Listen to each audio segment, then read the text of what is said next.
السلام علیکم ورحمۃ اللہ وبرکاتہ۔ الحمد للہ وکفی والصلاۃ والسلام علی رسول اللہ، اما بعد فاعوذ باللہ من الشیطان الرجیم، بسم اللہ الرحمن الرحیم، ومن يتوکل علی اللہ فهو حسبہ۔ اللہ رب العالمین نے فرمایا جو اللہ پر توکل کر لیتا ہے تو اللہ تعالیٰ اس کو کافی ہو جاتے ہیں۔ توکل کا بھروسہ رکھنا، اعتقاد رکھنا، یقین رکھنا، اعتماد کرنا۔ جب ہم کسی ذات پر مکمل بھروسہ رکھتے ہیں اور اعتماد کر لیتے ہیں تو اس کو توکل کر لیتے ہیں۔ اللہ تعالیٰ یہ چاہتے ہیں کہ اس کے بندے اس پر مکمل اعتماد رکھیں، مکمل اس پر یقین رکھیں، بھروسہ مکمل اللہ پر۔ جتنے بھی دنیا کے وسائل ہیں، وسائل کو استعمال ضرور کریں اپنے معاملات کو گزارنے کے لیے، لیکن وسائل کو استعمال کرنے کے بعد اس کے نتیجہ کو اللہ پہ چھوڑ دیں۔ یعنی توکل کا یہ معنی نہیں ہے کہ ہم وسائل استعمال نہ کریں، بالکل بھی ایسا نہیں ہے۔ توکل کا معنی یہ ہے کہ مکمل وسائل استعمال کیے جائیں اور مکمل وسائل کے استعمال کے بعد نتیجہ کو اللہ پہ چھوڑا جائے۔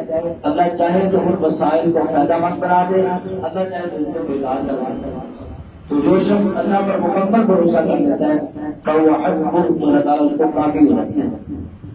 کافی ہو جاتا ہے مطلب یہ ہے پھر اس کو پریشانی کو نہیں رہتی، اللہ رب العالمین خود اس کے سارے معاملات سنبھال دیتا ہے۔ اس کی وضاحت رسول اللہ صلی اللہ علیہ وسلم نے فرمائی، فرمایا کہ اگر تم اللہ تعالیٰ پر توکل کرو اور توکل کرنے کا حق ادا کرو تو اللہ رب العالمین جیسے پرندے صبح خالی پیٹ نکلتے ہیں اور شام کو واپس جب آتے ہیں ان کے پیٹ بھرے ہوتے ہیں، اللہ تعالیٰ پتہ نہیں کہاں سے پولیس دے دیتا ہے، ایسے تم بھی خالی پیٹ نکلو اور اللہ تعالیٰ تمہیں پتہ نہیں کہاں سے رزق دے اور کھلائے اور پلائے اور تم سیر ہو کے پرندوں کی جیسی رزق اللہ تعالیٰ تمہیں عطا فرمائے۔ اور اسی طرح اللہ رب العالمین نے فرمایا کہ ان اللہ یحب المتوکلین، اللہ تعالیٰ توکل کرنے والے اور بھروسہ کرنے والوں پر پیار کرتے ہیں، ان سے محبت کرتے ہیں۔ اور ایک جگہ پر فرمایا کہ توکل کرنے والوں کو اللہ پر ہی توکل کرنا چاہیے۔ فَلْيَتَوَكَّلْ عَلَى اللَّهِ الْمُتَوَكِّلُونَ، کیا مطلب ہے کہ توکل کے قابل اگر دنیا کے اندر کوئی ہستی اور ذات تو اللہ تعالیٰ کی ہستی اور ذات۔ آج کے معاشرے کے اندر جو چیزیں ہم سے چھوٹتی جا رہی ہے یا جن چیزوں میں کمی واقع ہوتی جا رہی ہے، جیسے توکل بھی، اللہ پر توکل نہیں رہا، ہمارا توکل ظاہر کے اسباب اور مسائل پر ہے، یا ہمارا توکل تعویذوں پر ہے، یا ہمارا توکل کچھ اور اس طرح کی چیزوں پر ہے۔ اللہ تعالیٰ پر توکل کا مطلب یہ ہے کہ انسان اپنے آپ کو مکمل اللہ تعالیٰ کے سپرد کر دے کہ میرا جو بھی کام کرنا وہ اللہ نے کرنا ہے، اور جو اپنے آپ کو اللہ کے سپرد کر دیتا ہے پھر ایسا نہیں ہوتا کہ اللہ تعالیٰ اس کو کبھی ضائع کرتا ہے۔ ابراہیم علیہ السلام اپنے بیوی اور بچے کو بیابان کے اندر، جنگل کے اندر جہاں پہ نہ کھانے کو کچھ تھا نہ پینے کو کچھ تھا، بیواد غیر ذی زرع میں اکیلے چھوڑ کے واپس پلٹنے لگے تو اماں جی ہاجرہ علیہ السلام نے ان کے قمیص کا پلو پکڑ لیا اور پوچھتی ہیں کہ حضرت ہمارا قصور کیا ہے جو آپ اس بیابان کے اندر میں چھوڑ کے جا رہے ہیں، اس جنگل کے اندر جہاں پر کھانے کو کچھ نہیں، پینے کو کچھ نہیں، یہاں پر ہمیں اکیلے چھوڑ کے جا رہے ہیں۔ تو وہ خاموش ہیں، بات نہیں کر رہے، جواب نہیں دے رہے۔ خاموش اس لیے ہے کہ بڑا صبر کیا ہوا ہے، صبر کیا ہوا ہے، اگر بولے تو کہیں زبان لڑکھڑا نہ جائے، آنکھوں سے آنسو نہ نکل آئے، تو اس لیے خاموش ہیں، بول نہیں رہے۔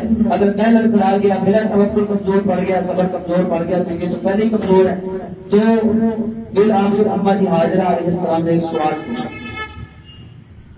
پوچھنے لگی کہ آپ یہاں بیابان کی طرح ہمیں چھوڑ کے جا رہے ہیں، چلیں کچھ نہ بتائیں، یہ تو بتائیں کہ ہمیں آپ اکیلوں کو یہاں کس کے سپرد کر کے جا رہے ہیں؟ تو آسمان کی طرف نظر اٹھا لی، انگلی کا اشارہ آسمان کی طرف کر دیا کہ اللہ کے توکل پہ، اللہ کے بھروسے پہ چھوڑے جا رہا ہوں، آپ کو اللہ کے سپرد کر کے چھوڑے جا رہا ہوں۔ تو پھر کیا کرتی، پلو چھوڑ دیا، ڈٹ گئی، ضبط کر لیا، یا لگی خوشی سے جائیے، لن یضعن اللہ ابدا، اگر آپ ہمیں اس رب کائنات کے سپرد کر کے جا رہے ہیں تو ہمارا ایمان ہے کہ اللہ ہمیں کبھی ضائع۔ تو جب انسان اس طرح اللہ پر ایمان اور توکل کرتا ہے نا تو پھر انہی کے ایڑیوں سے زمزم کے چشمے پھوٹتے ہیں جو اللہ پر ایسے توکل کرتے ہیں. اللہ تعالیٰ ہمیں توکل کی دولت نصیب فرمائے. آمین. ہمارے